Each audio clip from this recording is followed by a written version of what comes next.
What's up, everybody? Welcome to the Pick Six Podcast, CBS Sports Daily NFL Podcast. I'm Will Brinson. I'm your host. It is Monday, October 11th, but is it about to be Tuesday, October 12th, because we are recapping Monday Night Football. You may be watching on YouTube, youtube.com/pick6. You can subscribe there to get alerts. We go live after the Thursday, Sunday, and Monday games. And if we have emergency podcasts like John Gruden getting fired, resigning from the Raiders, we also do an emergency podcast for that. That podcast is in the feed if you want to go check it out. We recorded it around halftime of Monday Night Football, where the Colts at that point in time were, they kind of threw us a bone because they were beating the crap out of the Raiders. It was 10-3 at halftime, got up to 22-3 in the third quarter, but the Ravens stormed back, won the game 31-25. A thrilling game. Joining me to break it down, Ryan Wilson and maybe John Breech. So we're giggling because we're doing this on youtube.com/pick6, I believe, live, and Breech was on, and then he informed us that he couldn't hear us, so he bonked out to clean out his earballs, and I presume he will be back shortly. But as one of the commenters noted, that maybe Breech is just blacked out drunk because the weekend that the Kickers had is the worst case scenario for John Breech. There he is. I don't know if he can hear us now or not. But Breech, some of the folks were concerned that maybe you were on the ledge because the kicking situation over the last 3 days. Yeah, I mean, I was about to dump off on this podcast and not even show up. You think my hearing didn't work? No, I was going to leave. You might want to work on the phrasing for that. Dump off? Jump off, dump off. Oh, you said jump off. I said dump off. I was like, what? You might want to work on your hearing. What do you listen? What's on your mind right now, Brinson? Is the dog in there again? Go ahead, no. Breech. I was flabbergasted. I still can't believe what's happening. I have 3 beers in front of me because I can't believe what's happening. And Rodrigo Blankenship's usually one of the most accurate kickers in the NFL. He's dealing with a hip injury tonight. And you know what? That was just to put he put the exclamation point on the poop Sunday that was a crap weekend for kickers. And I used as many poop euphemisms as I could there. Hey, smash that like button. If you are watching the show, hit the like button. We greatly appreciate it. It lets us know, 1, that you're watching, and 2, it does things with the algorithm or some such. So hit that like button down there by the share button. Oops. Man, checked it just to see who's disliking this. Who's thumbs downing it? Just go away. Like we do it. Smash that like button. Anywho, Colts gag this game with a massive lead, a dagger to Indianapolis, who looked like they were coming on. Carson Wentz, best game since the 2019 season? 2018 or 2019, Debo? He was good in 2019. Since 2019 is fair. Yeah, it's probably the best game he's played in almost 2 years. I mean, in 5 years, career high in passing yards, over 400 yards. Not his best game ever, but in terms of stats, passing yards, highest ever in his career. Wow. Lamar Jackson also set a Ravens franchise record for most passing yards in a game, 442. Lamar was 37 of 43, 442, 4 touchdowns, no picks. He also ran 14 times for 62 yards, and he became the only player in NFL history. There have been 4,017 individual games with 40 or more passing attempts. Lamar Jackson has the highest completion percentage, 86 of any of those games. Also, the only player in NFL history to throw for 400 yards, 4 more touchdowns, and complete at least 85% of their passes. Well, there you go. So he actually can't throw the football is what we're talking about. Yeah, he is. I mean, yeah, the crap about Lamar, like the league has figured out Lamar, and Lamar isn't a passer. Stuff that was kind of percolating this offseason looks very dumb. He is awesome. Here's what Lamar needs to work on. Not fumbling. Everything else he's pretty good at. Yeah. Only fumbled once. Yeah, almost fumbled twice. His knee was down. Also in this game, the ball was knocked out is my point. Mark Andrews took over too. 13 targets, 11 catches, 147 yards, 2 touchdowns. And Hollywood Brown. Two 2-point conversions. Don't forget those for 2 conversions. Mark Hollywood Andrews. Brown, 9 catches, 125 yards, and 2 touchdowns as well, including the walk-off game winner in overtime. Does this say more about the Ravens, now 4-1, or does this do more to damage the Colts moving forward, Wilson? Well, the Colts, we need to recognize that they had 1.5 cornerbacks on the field by the last 15, 20 minutes of that game. So they were just, it was just duct tape and hope and a prayer. And the fact that they didn't win the coin toss pretty much sealed their fate. But as Breech sort of alluded to at the top here, they had to be at the 2-yard line to kick a field goal, because otherwise Blankenship and his bad hip were a problem. So they were pretty much doomed once those guys started going down in the secondary, and Lamar just was picking them apart. And Mark Andrews was running wide open. Marquise Brown was running wide open. They both had, as you mentioned, over 125 receiving yards. Lamar Jackson was clinical. They were so good throwing the ball that the Ravens didn't even get over 100 yards, which means they're tied with the Steelers for 43 straight games of 100-plus rushing yards. At the end of the day, I don't think Baltimore cares. So I'm not so much – I thought it was an impressive showing by Carson Wentz, and I thought that offense did a lot of good things. They were 5 of 10 on third down. The Colts were. They averaged 8.1 yards per play, which is incredibly impressive. They outrushed the Ravens, 390 passing yards total. So there were a lot of positives there, but after Blankenship missed that field goal, that was a wrap. Well, real quick, you said that, Lamar was so good passing the ball that it didn't matter about the running, but that's what the Colts wanted. They literally went into this game and said, we're going to do our best to shut down the rush, which clearly no one's been able to do, because you have a 43-game streak of rushing for 100 yards, and we're going to make Lamar Jackson beat us with his arm. And, the strategy was working for 3 quarters. You go up 22-3, and then Lamar Jackson had not proven that he could lead a team back like this. We had never seen him do this, because when you force the Ravens to throw, they generally end up losing. I mean, we've talked about how bad his record is when they're trailing at halftime or when they're trailing in the second half. You just don't see these big comebacks. And all of a sudden, Lamar was so accurate out there. And Ron, you made a good point that, Indy's secondary was just battered and bruised. So it'd be interesting to see, they play the Chargers next week. If the Chargers go all in on stopping the run, they have a good secondary. Is Lamar going to be able to do that? We don't know, but he did it tonight. And if you're the Ravens, you are ecstatic right now because you stole this win, and Lamar Jackson proved that he can throw the football, which, people have still been doubting. Really a Bengals fan wish casting like Lamar won't be good or something. No, but let me add to Breech's That's point. what happened. You are actually onto something, Breech, because the biggest comeback in Lamar's career prior to this game was the 11-point game early this year against the Chiefs. Like, it wasn't like this isn't a thing that the Ravens. And he didn't have he had never come back from more than 1 score down before this year. Yeah, you typically speaking with the Ravens, when they would get down multiple scores, you don't live bet the Ravens. It's not like the Chiefs, right, where you live bet the Chiefs. With the Ravens, you almost live bet the other team because Baltimore's going to try and throw. It's not going to work. Lamar's gotten better as a passer. He's progressed. Hollywood Brown has gotten better as a receiver. Mark Andrews is a full-time player now. We talked about it on the prop thing where his usage is way up. Where his usage is way up, but also his snaps are way up, like 25% almost. So they have a better passing offense now, even if all of the other pieces of the Sammy Watkins got hurt. Devin DuVernay and James Prochet chipped in. They've got some pieces. By the way, Rashad Bateman still hasn't played yet. He's coming back. Yeah, for sure. I mean, as these other complementary pieces start to get better and Hollywood Brown morphs into a legitimate, I don't know if he's a wide receiver 1, I mean, wide receiver 2 with Mark Andrews, and this team can really sort of diversify how they attack offensively, and we saw that. Lamar had in the second half and overtime, he was 29 of 32 for 355 yards and 4 touchdowns.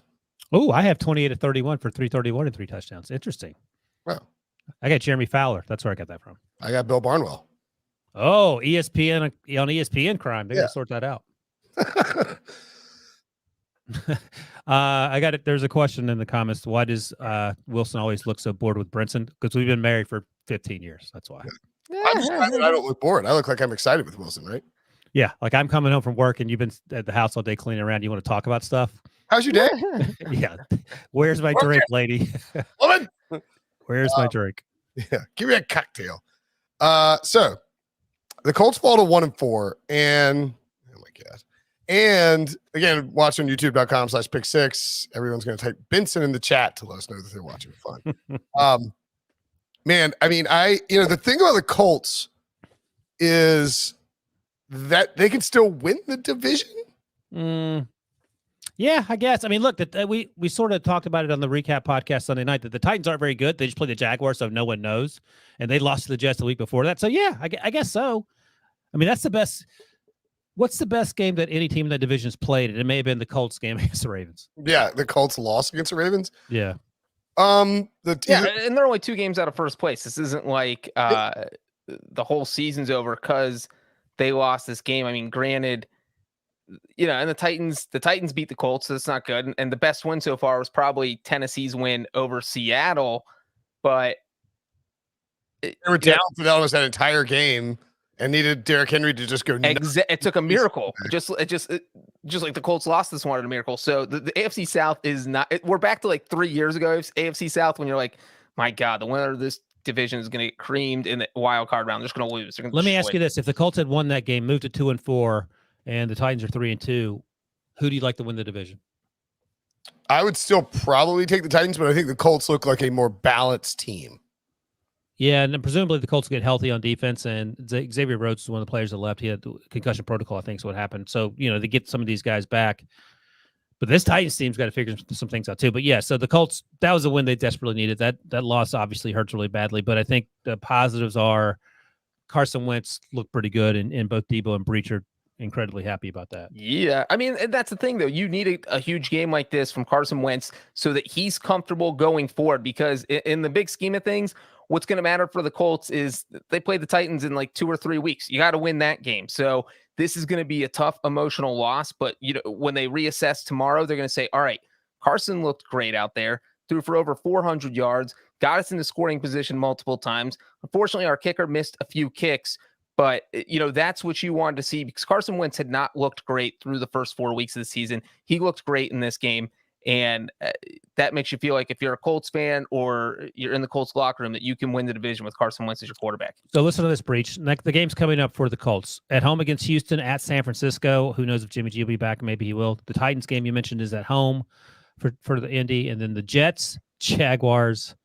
So that 1, 2, 3, 4, 5 game stretch. I mean, they could go 5-0. I was going to say 3-2 feels like worst case scenario. And that 5 games you mentioned, 4 of the 5 are in Indianapolis.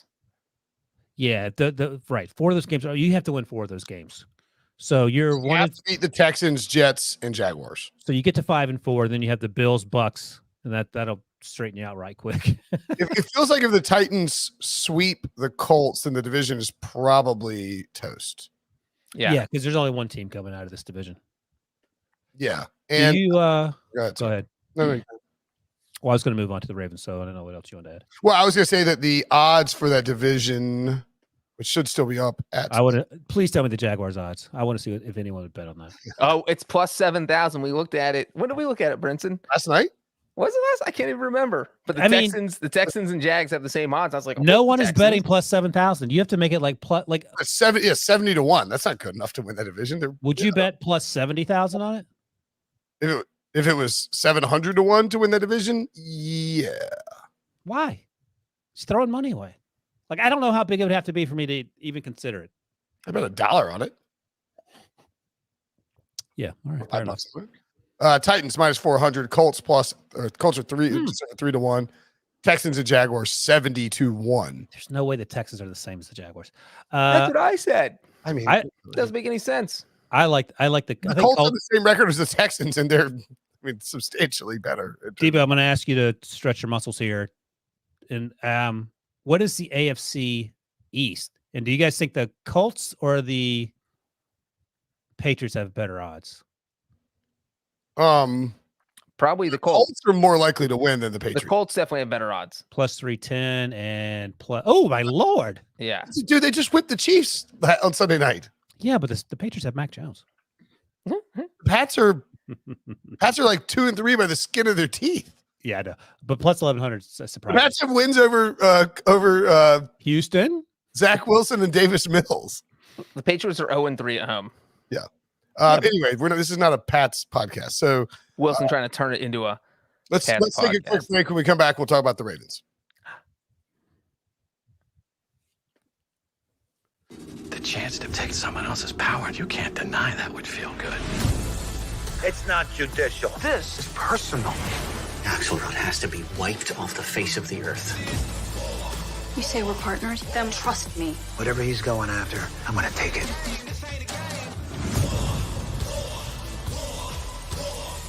I will bring him to heel.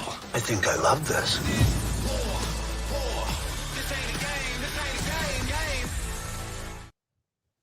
So, Lamar Jackson only threw for 400 something yards. It felt like he threw for billions, honestly. Like he throwing the ball all over the field, but he did come away with a win. And I mean, I don't know. Like for me, I think that sometimes people take away this larger lesson, like, oh man, Lamar Jackson really is good. I've never thought Lamar Jackson's not good. So it's harder for me to get that revelation. He only had 3 pass attempts at 20 yards or further, but I think that was largely because the defense the Colts play with that, the Tampa 2 shell, and then they're, the man underneath or whatever sometimes, but he's had guys running free underneath because the Colts simply could not keep up with his receivers in the second half. Yeah, that's how Tom Brady has played for 40 years. I mean, you can complain all you want. The guy he wasn't throwing wildly, and that was one of the concerns, that Lamar wasn't accurate or whatever when he came out of Louisville. He was a little sloppy in the first half. Yeah, but the second half, he turned it up. And that's what I was going to say. Like, I think I actually feel better about the Browns' loss to the Chargers with an injured Baker Mayfield than I feel about the totality of this Ravens game. Because as you mentioned, the first half wasn't exactly a lot of fun to watch if you're a Ravens fan, and they were actually getting run off the field early on there. So it's a great win for the Ravens, but I don't know if that changes my opinion in terms of how the AFC North stacks up. Well, and that's the thing is again, that's what I was kind of alluding to earlier, is what the Colts said on defense was, let's shut down the run. Let's make Lamar beat us with his arm. Well, you can't assume that Lamar Jackson's going to complete 86% of his passes every week, not just because he's Lamar Jackson, because no quarterback does that. It took literally the best performance of his career to win this game. And so you wonder what part of this is sustainable. I mean, if you're the Ravens, you are thrilled that Lamar looked this good throwing the ball, because now you feel like, all right, we can put more things in this offense because he can handle everything. And I don't think Brinson, anybody thought he wasn't good. He won the MVP in 2019. I think it was more of how good of a throwing quarterback can he be? And boom. I mean, we see right here. That's what I mean. I know everybody thinks he's good, but I mean, I was in a group chat and somebody was like, Lamar's a liability. I was like, yeah, quite the liability. Ravens have the Chargers at home. I'm in a group chat with you. No, I said you should quit that group chat since someone has that yours opinion. is not really a group chat because it's a text thread because you have a freaking green phone like a psychopath. You know what, Brinson? I'm not selling my soul to Apple. Okay, sell it to Google instead. The Ravens have 3 straight games at home. So this will be 4 games in a row at home. They have the Chargers next week. Then they get the Bengals on October 24th. They are off on a bye for Halloween. And then they have the Minnesota Vikings at home before going at Miami, at Chicago. And that will be and then versus Cleveland at home, their next 6 games. How do we feel Baltimore? I mean, Baltimore, I feel like they've been a little, they've been a little sort of start-stoppy coming out of the gates, similar to maybe last year a little bit, but they're 4-1 and stacking wins, have a win over the Chiefs, have a win over the Colts in primetime. If you're Baltimore, I think you feel very good about where you slot out right now in the division. Yeah, first place.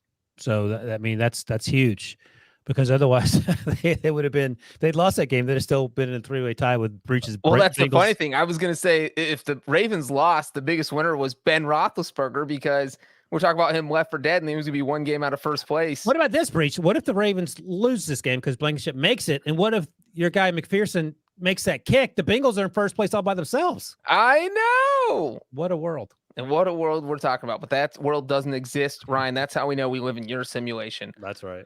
But this is a 4-game homestand. These are pretty rare. You don't really see a team play 4 straight home games. And actually only the 7th time this has happened in the past 30 years. And of the previous 6 times it has happened, 5 of the teams went 4-0 or 3-1. So teams that have gotten 4 home games in a row have dominated. And I feel like if the Ravens sweep this, if they beat the Colts, Chargers, Bengals, and Vikings, they're winning the division. I will just, after that Vikings game, I will log on to my gambling account and bet on the Ravens. Because those are all decent teams they would be beating. Ooh, I like the Ravens here. We see the odds on Caesars, minus 135 to win the division. I will take a flyer on the Bengals at plus 1,300. That actually is not a terrible bet, but I like the Browns at plus money as well. Okay, yeah, I don't really hate any of those 3 teams. Obviously, we can't even see Why this. is the Steelers blocked out? Thank you, Debo. Plus 1,800 on the Steelers. And you can see this if you're watching on YouTube, youtube.com/pick6. Subscribe, hit the like button, people, if you're watching this video. I just feel like the Ravens, maybe I trust the Ravens a little bit more in all aspects. The Browns are probably the more complete team. Here's something to look out for. That we just talked about. That Colts defense had no one out there for the second half. That Browns defense ain't messing around. So those guys are going to bring it. Now, listen, Justin Herbert would like a few words because he put up 47 or whatever. But I think that the athleticism, the physicality will be an interesting counterweight to what Lamar Jackson and his Breech noted that Ravens offense typically like to do, which is run the ball. And I would imagine they, like every other team, would prefer them throw the ball. I mean, they have Derwin James is healthy. They have they drafted Asante Samuel Jr., who's playing well. So they have some pieces that can get after it, both secondary and up front. And I think that's going to be a tall task once those teams get together.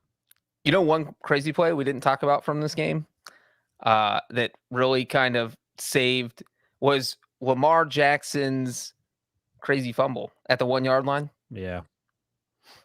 That it was returned for a touchdown, but nullified because Darius Leonard made an illegal forward pass. You know what's funny? That reminded me of a play, the Russ Wilson lateral back in 2017, I think, that got so much play. And Pete Carroll actually talked to Neil deGrasse Tyson about it, the astrophysicist who sort of is everywhere, the sort of the face of I think I remember this, Wilson. Yeah, I looked it up. Our buddy Bleep wrote the story for CBSSports.com.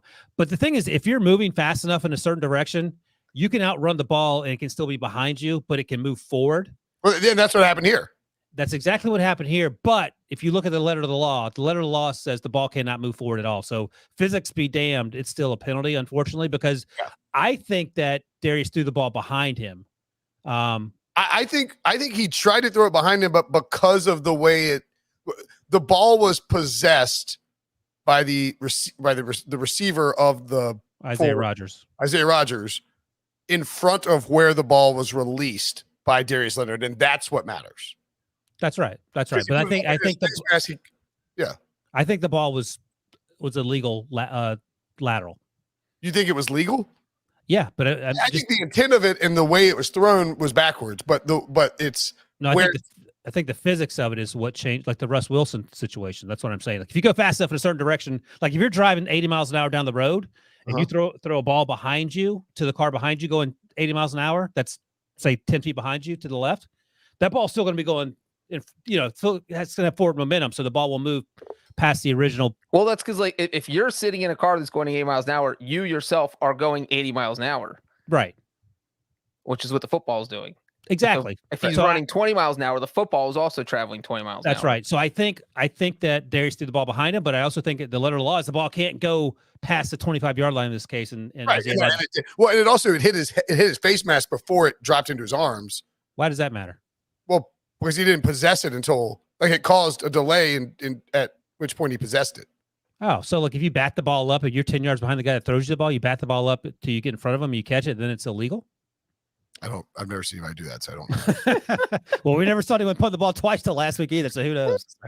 Yeah, there's a lot of that in the NFL rule book where stuff will remember there's some vague parts of the rule book. Yeah, or the batted ball out of the end zone. Was it the Lions Seahawks game on Monday night? Yeah, and the rule guys come on, he's like, I think that's an illegal bat, but I'm not really sure, to be honest. The takeaway from that fumble for me was this: that Isaiah Rodgers is incredibly fast, and Lamar Jackson is apparently the fastest person on the planet. Maybe Kyler Murray's faster. He didn't put up much of an effort to try to catch Isaiah Rodgers. So I don't know. Maybe he thought the lateral was going to get called back and whatever. That's fine. And I feel like Lamar had the "I'm going to live to fight another day" Right. kind of. There's no reason to sprint all the way downfield, possibly get knocked on my butt, I'm and fine with then because if the guy scores, you have to turn around and take a snap like 2 minutes later. So That's the first thing I He noticed. also would have had to stand up and chase after him. right, He was there. He just sort of let up. I mean, he was halfway down the field, and he's like, "Yeah, I'm good." Yeah. And again, I just wanted to see how fast he could run because Isaiah Rodgers, I was surprised how fast he was. But I'm with Breech. Like, you don't want your quarterback. I'm fine if quarterback throws interceptions. Don't tackle the guy. You're gonna get hurt. It's not. Andy Dalton. Underrated part of this story of this game. Underrated storyline from this game. If the season ended today, Oh God, you know where I'm going with this? No playoffs. If the season ended today, the Philadelphia Eagles would have the 5th, the 6th, and the 11th, the 10th overall picks in the NFL draft. The 5th pick coming from the Dolphins, who are now 1-4 via the Devontae Smith or via the Jalen Waddle trade in the draft, and the 6th pick coming from Indianapolis, now 1-4 via the Carson Wentz trade. Of course, Indianapolis can still bench Carson Wentz to keep him below the 75% threshold or the 70% threshold if they're making the playoffs and avoid this situation. But if you're Philly, you're pretty happy right now. Yeah, I think so. If the season ended today, 3 AFC West teams would be in the playoffs, and none of them are the Chiefs. Oh, that's a fun fact, unless you're a Chiefs fan. Not related to the podcast. What if the Eagles, with their 3 top 10 picks, drafted 3 quarterbacks? And they all stink. they all stink in this class. Yeah. I mean, I feel like if you're Philly, though, you can really reload if you come away with 3 top 10 picks, like you're going to reload your roster to it. What positions do you need, Debo, outside of quarterback? What are the most dire needs on the Eagles roster? Linebacker. Oh, okay. You get one of those. You get that number 10. What else? A little bit more linebacker. You're going to have to rebuild some defensive line depth. Okay. You never heard secondary. And then offensive line is aging with Jason Kelsey at center. You're not going to take a center in the top 10. There's a good one at Iowa if you want to think about it. But you can find a great cornerback. Oh, imagine this. What if you get Derek Stingley, the LSU cornerback, and DeMarvin Leal is really good at Texas A&M as a defensive lineman. He can play everywhere. And then what'd you say? Linebacker Christian Harris out of Alabama. I mean, that's actually it's a haul. That would be pretty fancy. That's a haul. Now I think that Dolphins pick can certainly and probably will be a top 5 pick. I do think the Colts are decent and will pick up some wins. I don't think that'll be a top 5, top 7 pick. And I kind of maintain I don't think the Eagles are going to be terrible. But I could see it being 3 in the top 15, depending on how the Colts decide to handle Carson Wentz. But if they're competitive like this, and we've talked about the AFC South, I don't see them making that move anytime soon. How would you feel about, and I'm curious what you guys think as well, would you package, let's say the picks are all in the top 15, not the top 10. Would you package those 3 picks for Deshaun Watson? No. No. Do I know if he's eligible to play? And let's say there are no strings attached. That he's had his name cleared, or he's settled out of court. If he's guilty, he's settled out of court, and everyone was paid a huge amount. I mean, that's a huge part of it. But if you were to do a deal, I would rather trade future compensation, future first-round picks that presumably with Deshaun Watson on your roster, you're a better team and you're trading your own like 20th pick rather than 3 in the top 15. I wouldn't trade 3 in the same draft. I agree with that. That's fair. Yeah. And look, like we said, it's very possible, the Dolphins and Colts and Eagles all win more games than they currently have won right now down the stretch. They're going to get in those division battles. Colts, the Dolphins get to play the Jets. Colts get to play the Jaguars and the Texans. I don't know who the Dolphins are beating. Yeah, Dolphins are very good. They're pretty bad.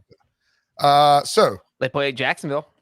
Oh, that's right. That's your big win to save Urban's job, if I recall correctly. I don't know. Isn't that this week in London? Yeah. Right. We're going to leave Urban in London. So you think he'll take the plane over with him, or how's that going to work? I don't know. Maybe he'll fly back by himself. He's going to get Mark Davis to get him a flight home. Any other thoughts on the Ravens this game? If Lamar Jackson keeps throwing like this, the Ravens will win the Super Bowl. Yeah. I was going to ask that actually. How weird was that? It was like that game was crazy. The whole second half was nuts. Just tons of scoring, wild shootout, goes to overtime. But it almost felt as soon as with those missed kicks by Blankenship, the block when he got blocked, and then when he got blocked, you're like, they're tying this up.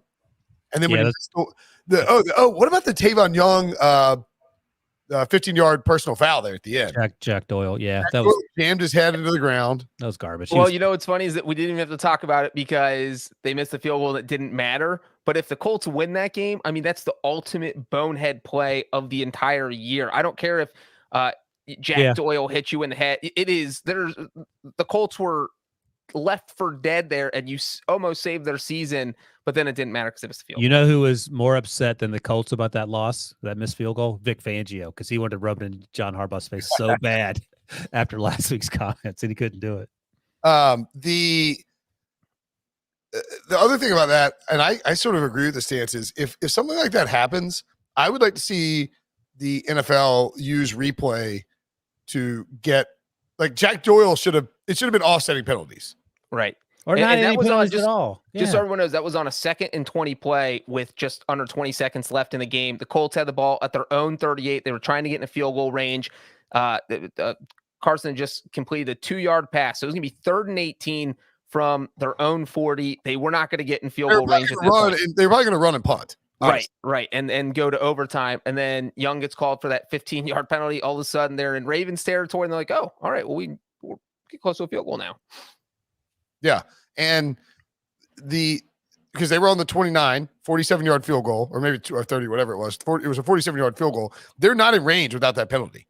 So I would like to see the NFL figure out a way to go back and not. I mean, you have replay. It was very clear what happened. Officials are just going to miss that stuff and go just buzz down and say, whoa, whoa, whoa, whoa, whoa. Pick up that flag. Doyle did something too. Let's just call the dogs off. I'm told we are 19 subscribers shy of a very nice milestone. Ooh. So if you could hit that subscribe button in the podcast feed, or if you on the YouTube page, excuse me, not the podcast feed, it's right down there. Subscribe. I'm gonna go subscribe on my wife's iPad when I get downstairs too. Brinson, you should do a 10K giveaway, but like where you give away 10,000 pennies. How much money is that? I can't do math. It's too late. We've done too many podcasts. It's Monday. Yeah, it's late. Yeah, Brinson, some of our friends in the CBS Sports Podcast family have been giving away some items. Do you have anything that you'd like to give away? If we hurt hair plugs, Debo hair plugs. What do our friends give away? You know, we got a Jonathan Coachman action figure. Ooh. We have. What would a Will Brinson action figure look like? Would it be one of those troll dolls that have like the crazy hair? Yeah. Yeah, because there's definitely have the hair plugs as troll dolls, so that makes a lot of sense. That would be perfect. Let's get a Will and sometimes he likes to troll people. Yeah, perfect. I mean, literally Will Brinson's mascot should be a troll, but one of the fun trolls, or the Brinson bobblehead. Was that Jones? Huh? Who was that? Me. My wife got it for me. Didn't really look like me. I'll tell you what. I got something upstairs that we'll give away. If we get to 10,000 subscribers, I have to do it tonight. You want to do it? 4, 5, 6. Nice job. I love Squid Game. If we get to 10,000, we will give one of the subscribers a Brinson Sucks hat. Ooh, we've had a lot of asks for that hat. Yeah, our buddy Lewis made them. I've got an I Suck hat too that was made for me. And a Brinson Sucks hat that I leave in my mother-in-law's room whenever she comes to stay because she thinks it's funny. But we will give it to a Brinson action figure would have a kung fu grip for crushing toughies. There it is. Breech is sporting what could be yours if you hit that subscribe. Yeah, you got to 10,000 subscribers. You're watching on YouTube. I got the Brinson Sucks hat on. The best gift would be letting us fans decide on Ryan's tattoo. Not wrong. He can approve it. Yeah, the 10,000 fan gets to design it. Breech doing it. Yeah, I mean, that's a perfect giveaway. You're a perfect giveaway. I'll take that as a compliment. Yeah, I have a Brinson Sucks hat upstairs that I will get sent to somebody if we get to 10,000 subscribers. Well, what's the deadline, Diva? We'll get there eventually. Yeah, we'll get there, and then beyond, we have more goals than 10,000. I'll say that. Yeah, well, obviously.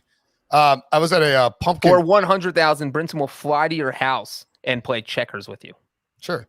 I was at a pumpkin painting thing on Saturday. Yeah, Saturday. And Who among us? And it was like a pumpkin painting instead of pumpkin carving with a bunch of kids. And I was gonna say, did Robbie go, or did you use that as an excuse to go? No, He left Robbie in the car. And one of Robbie's friends was like, they were talking about being YouTubers. I was like, I'm a YouTuber. He's like, no, you're not. He's like, prove it right now. So I pulled out, opened up the Pick Six podcast page. I was like, look, sucker, I'm a YouTuber. He's like, you are a YouTuber. Yeah, it's cool now, punk. There you go. And then you gave him your bobblehead doll.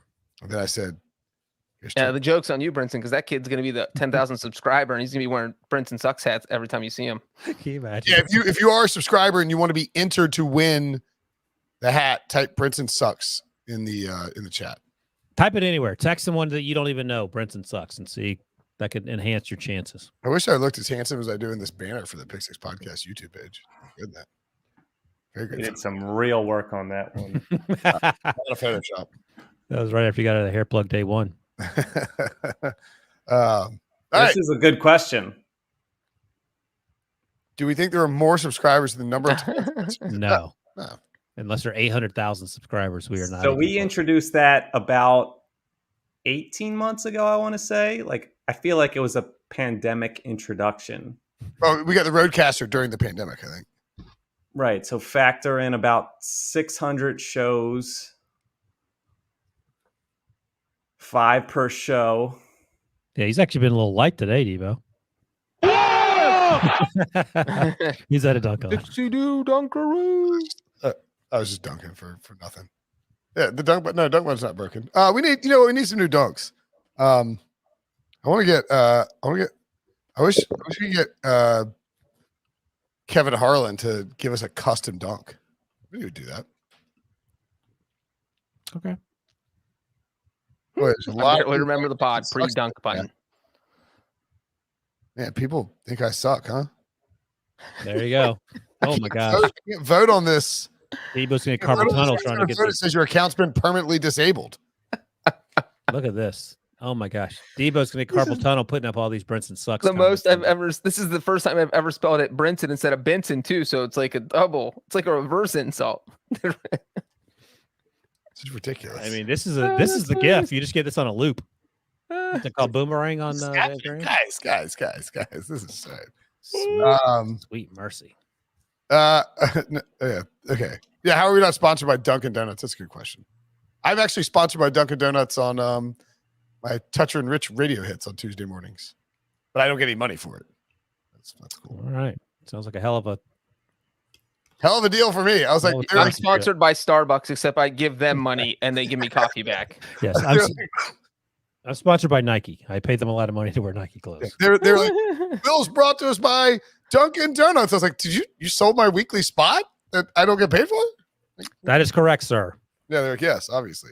We'll be calling you 4 minutes before your hit, so just hold tight. No, they know that's a Just ask for a Dunkin' gift card. You don't even need real money. A Dunkin' gift card is as good as cash. That place is delicious. all right. Let's we got a John Gruden emergency podcast show in the feed. Check that out. And thanks for watching. Thanks for subscribing. Thanks for listening. We get to 10,000 subscribers. We'll give somebody a Brinson Sucks hat. Talk to y'all later.